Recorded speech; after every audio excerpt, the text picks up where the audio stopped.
Welcome to Public Forum, a community outreach program produced at North Idaho College on the shores of Lake Coeur d'Alene. Featuring guests from around the globe addressing a wide variety of subjects, Public Forum serves to educate and enlighten. Please join host and moderator, political scientist Tony Stewart, in welcoming today's guest. Welcome to the 7th program in our special series titled Celebrating Canadian-American Friendship. On each of these programs, we're so fortunate to have some wonderful guests that help us understand this relationship between Canada and the United States and certainly our friends to the north. On today's program, we have 4 guests, and they have been with us at our symposium at North Idaho College dealing with the issue of discrimination and the whole question of human rights. And on one of the workshops, the great topic was magic and how we can change to make the world a better place. I first of all welcome to the program a friend that I've known now for over a year from Canada, Pamela Das Ramos, who is the human rights educator and counselor at the Alberta Civil Liberties Research Center at the University of Calgary. And Pamela, it's great to have you back in our city, and thank you for being here and contributing in the way that you have. Thank you. Second next to her is Derek Shirley, who is a graduate student at the University of Calgary in the field of psychology and counseling. And Derek, it's been nice to have you here, and we got to know you yesterday, and we're just delighted that you're on our program. Thank you very much. And our third guest is Pauline Bahari, and we also want to make out the point that she is a graduate student in psychology. She's about to graduate with her master's degree, and welcome to our city, and it's been a delight to meet you, and thank you for taking time with us. Thank you. And our fourth guest is Shirley Von Wilson, who is a sexual harassment advisor at the University of Calgary. And again, like the 2 students, we've met you yesterday and today, and we're delighted to have you here, and thank you for being part of our program. I appreciate the opportunity. All 4 of our guests are from the University of Calgary, and let's start with talking about how things are at the University of Calgary in relation to this important topic.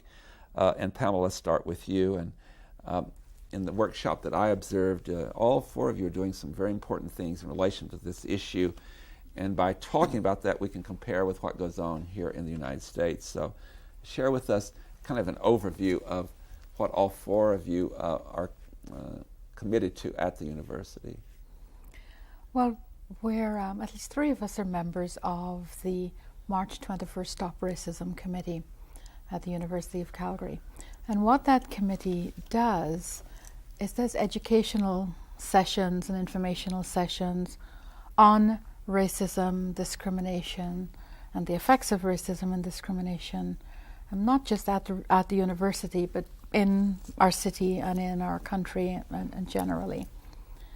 And Derek's a member of that committee. Shirley and I co-chair that committee, and we try to put on an event every month within the fall and the winter semesters. Put on an event every month which would address issues of racism and discrimination. And we particularly focus on the month of March, because the 21st of March is the day that the United Nations set aside to recognize the elimination of discrimination. It's a day that they set aside to commemorate the Sharpeville massacre in South Africa in 1960.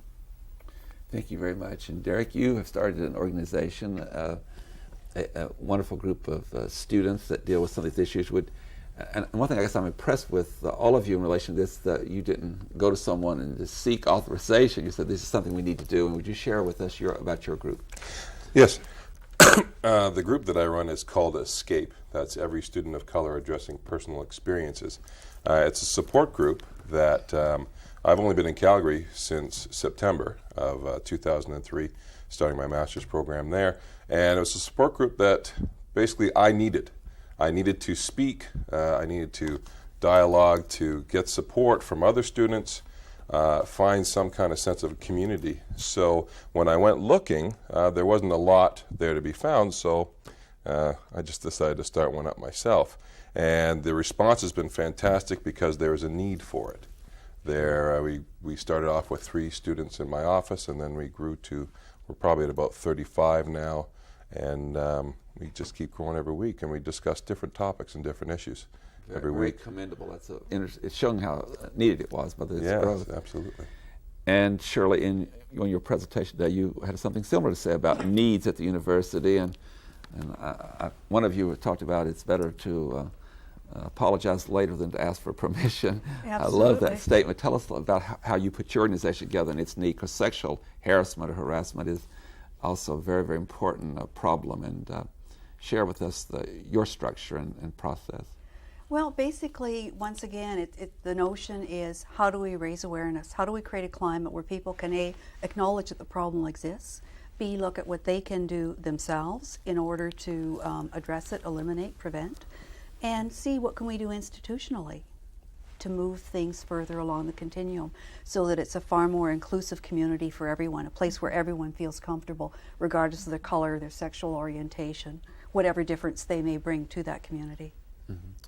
And Pauline, you also, I was very impressed with you, and you're just about to finish your master's degree, and share with us some of the activities and commitment in relation to these organizations that you're involved in at the university. Well, I think, through doing Pamela's course, it really, when we speak about a level of awareness and increasing a level of awareness, it happened very individually for me. So, for me it meant pursuing work on my thesis in an area of understanding racism and discrimination for a South Asian population that the literature hasn't always addressed in Canada, and it's a pocket that really needs to be developed and raised. So, in being in contact with these types of individuals, it just continues that growth and level of awareness and consciousness raising around racism.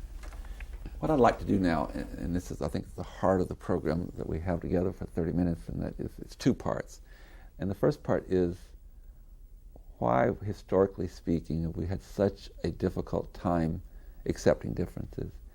That there seems to be a weakness in the human race to want to, at least historically speaking, to set people aside, to mistreat them, to subordinate them.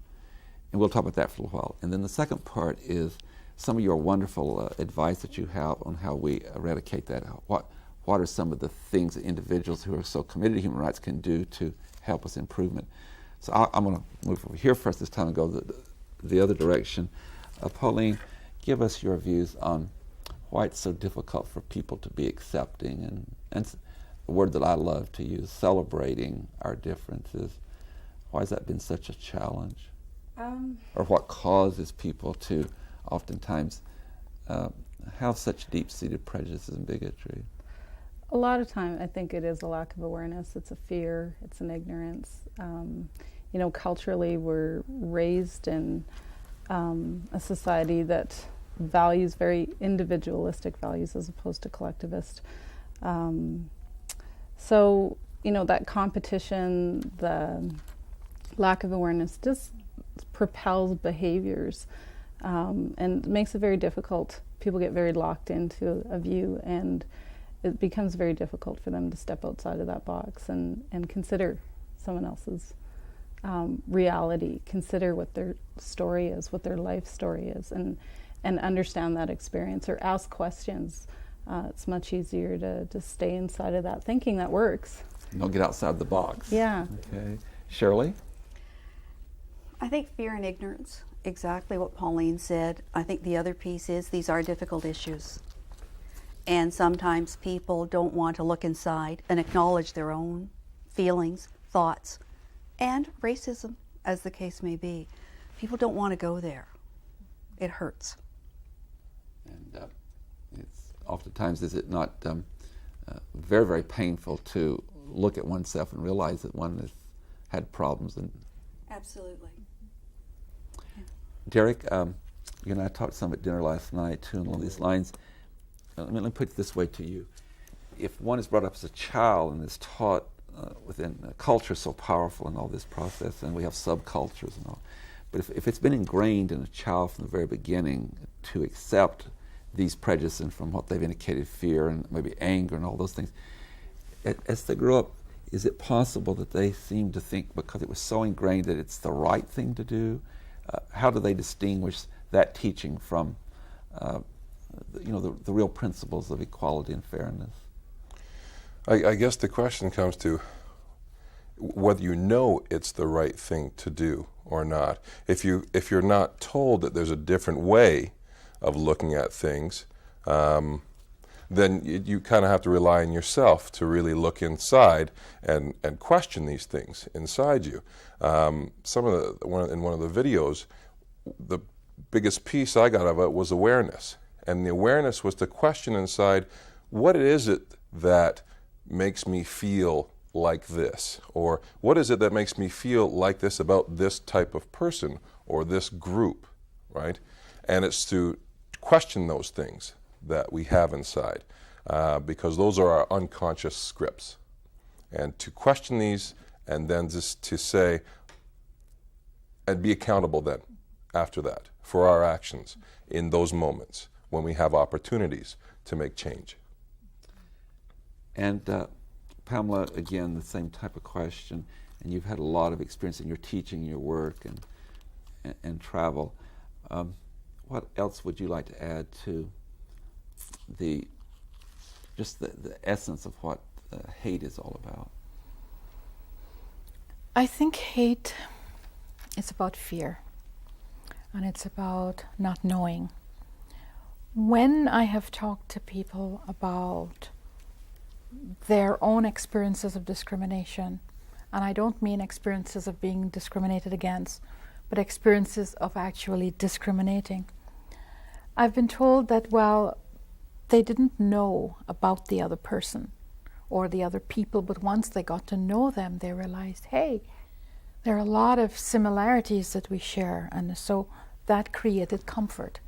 So I think it's about discomfort, it's about not knowing, and it's also about not knowing oneself.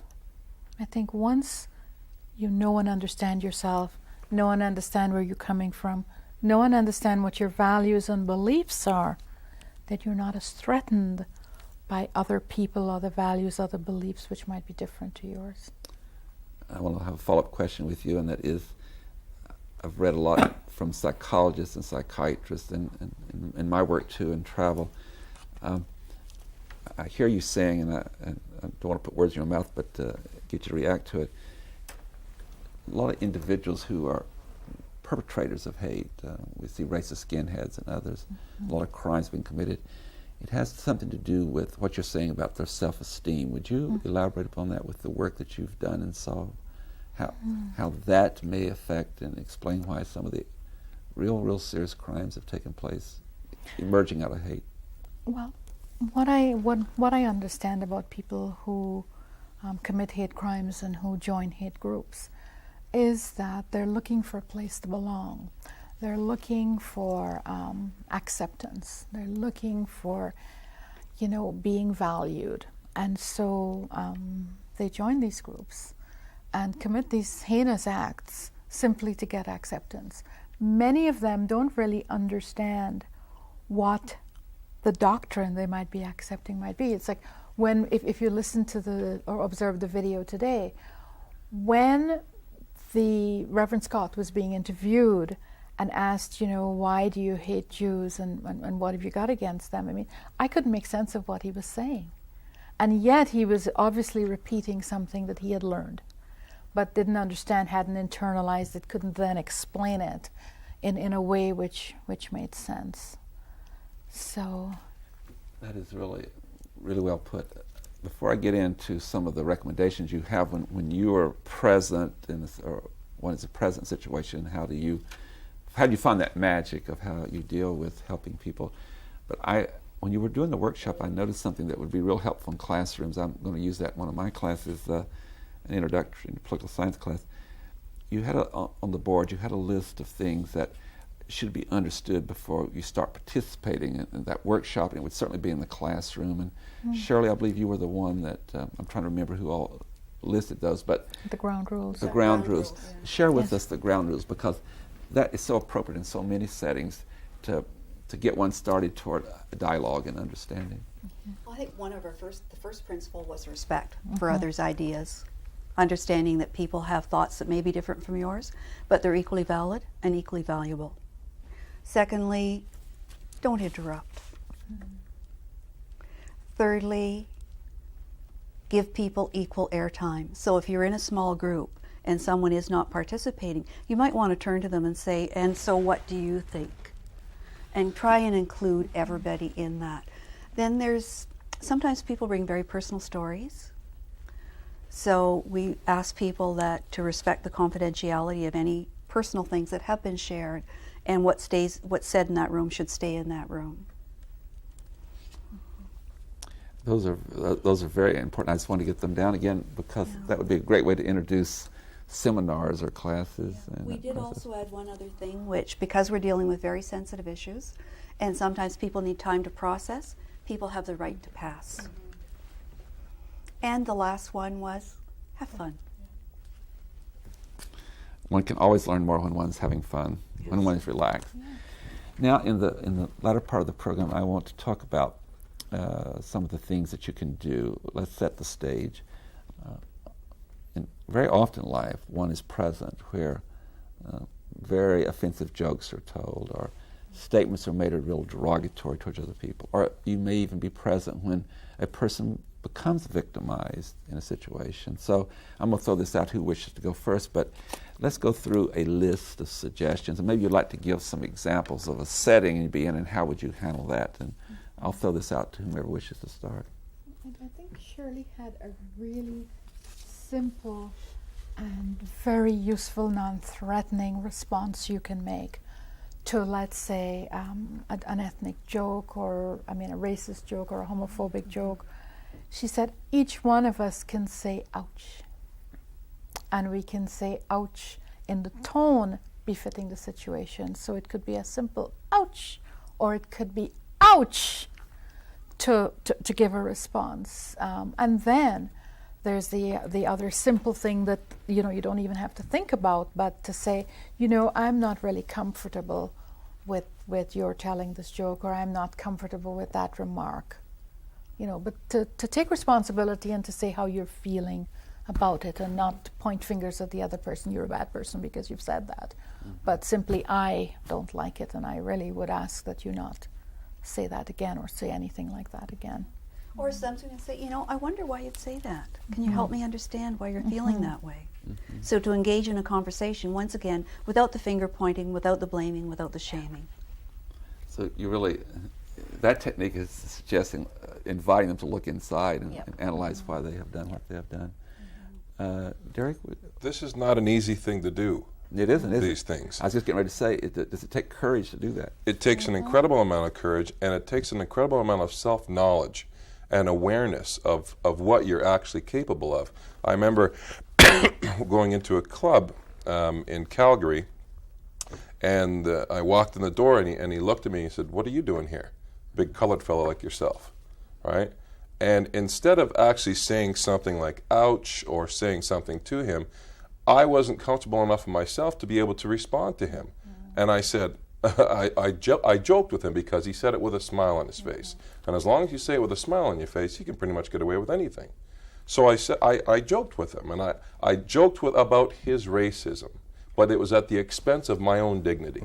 Right. And then afterwards, so my thing to take away is afterwards, whatever you use, if you're saying ouch, if you're saying, what would make you say something like that, to when you get home in your quiet moment, to deconstruct these things and look inside yourself and go, what was it about that really bothered me? Yeah. Because that is honoring your own experience, right? And in honoring your own experience, then you can honor your own voice. That is just so articulate. But also, if in handling it the way you did, was it more, did it eat at you more? That is, it lingered with you, whereas if you'd have dealt with the time, it would have been more healthy for you. And that's the specific thing, because I did it at my own expense. Right. So rather than putting it back to him, say, what would make you say something like that to me? I laughed it off, and then I took the brunt of it for weeks afterwards. But with everything becomes a positive, because it was one of those events and another one that happened to me that actually led me to seek support. And because support wasn't there, I started it. So out of every positive, out of every negative, can come a positive. If one will move in that direction. Yeah. Pauline, would you please add to this? Well, I think it's a learning process. So, it happens to you that, as Derek says, and you walk away and you have this feeling, oh, I didn't really handle that the way I wanted to. So then you deconstruct it. And we talked a little bit about how powerful language is. And I think we also had a good discussion about the question, where are you from? And even that question, where are you from, can be the subtext of, you're not from here, so where are you really from? So, learning how to even answer that question. And certainly it's about educating someone to say, if you ask that question in the right way, I don't have a problem answering it. But when it's asked in, a what are you or where are you from, it's assaultive on some level, because that somebody is starting to try to categorize you, and they're trying to place you because they can't figure it out. And it's one of those things where if I say, I'm from Calgary, no, well, really, where are you from? Yeah. There's an assumption, well, you weren't born there, or you're not from there. So it's a learning process in terms of trying to figure out, how do you respond, and how do you respond in a way that doesn't then put somebody else on the defensive to the point where it's not educative on either end. I hear all you saying, and Pauline, you articulate it very well, and that is, there's so much that's verbal and nonverbal. And the tone and the approach, just like the ouch. Pamela did a beautiful job, but that second ouch was much more specific and more concerned than even the first one. So you get that in that kind of communication, do you not? Mm-hmm. Yeah, it takes practice, and it takes courage, and it takes guts to be able to say to somebody, what did you mean by that? Or why did you need to know that? There's lots of ways to form that ouch in lots of different statements, but there has to be a sense of safety as well, that you have to feel like you're safe enough to be able to say, I'm not sure why you needed to know that. What was the purpose of asking that question? So, Shirley referred to this as an environmental scan, and that you kind of have to look around and check out what is the feeling, what is the nonverbal, what's being said before the intent. Yeah, the intent before you decide to say, I'm not sure, why did you need to know that? The examples that we have here, most of them have been, and they're very powerful, but they're examples where one is the victim of this joke or this process, and both of you have indicated this. But what if you're not, but you're in the midst of others, and there is someone in that group that is really, in other words, a group may be together and they're all kind of the majority, and there's one individual that all this is directed at, but one is with that majority. And so since you're not being victimized, how do you deal with that? And we'll start with you, Shirley. Well, I think that's one of the focuses we want to work on tomorrow, which is the notion that often the bystander is in a really powerful position to intervene, support, correct, educate, raise awareness. Even more than the victim. Even more than the victim, absolutely. So really it is about empowerment and having bystanders understand you have a responsibility, an opportunity to really do something that's really helpful, not only for the victim, but perhaps for the other people who are present as well.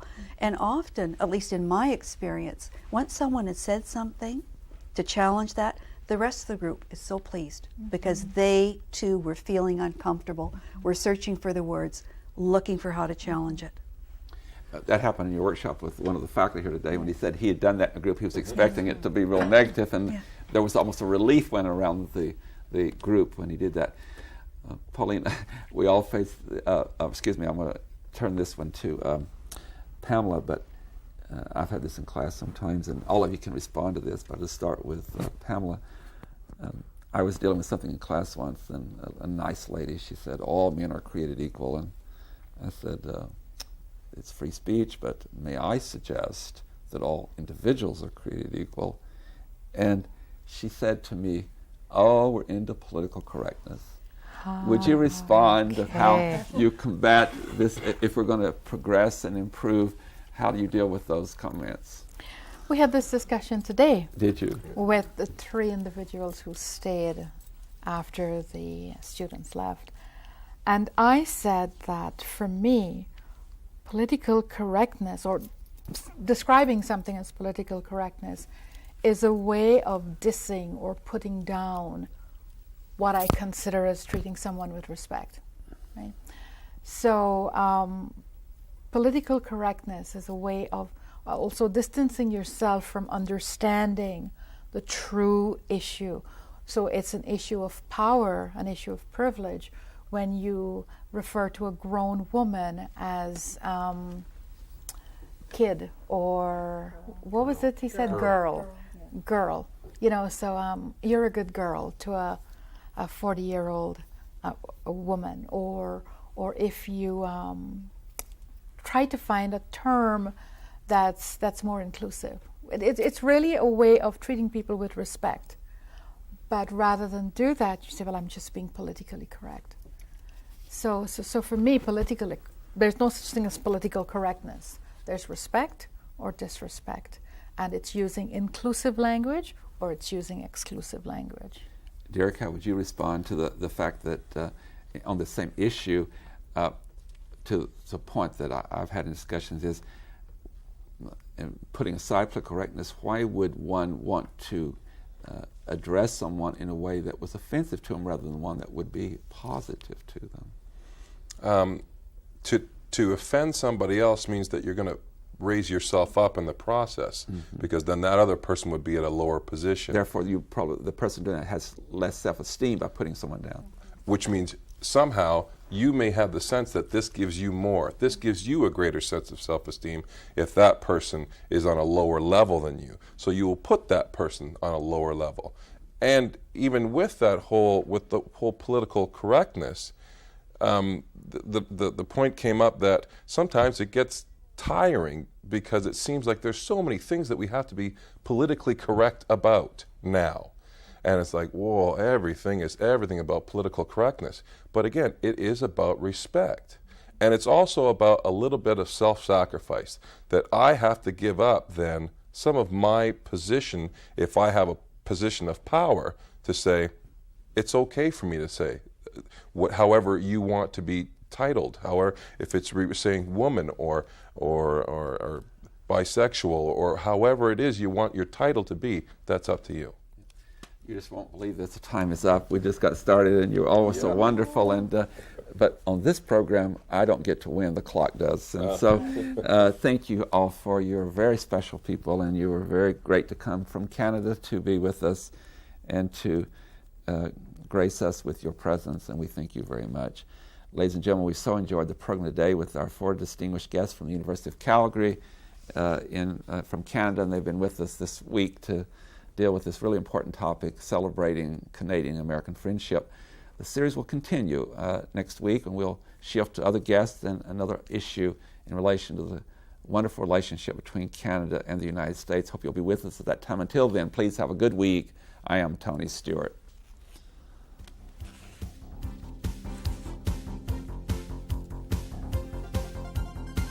Recorded on the campus of North Idaho College, Public Forum is the longest-running in-house college production on PBS.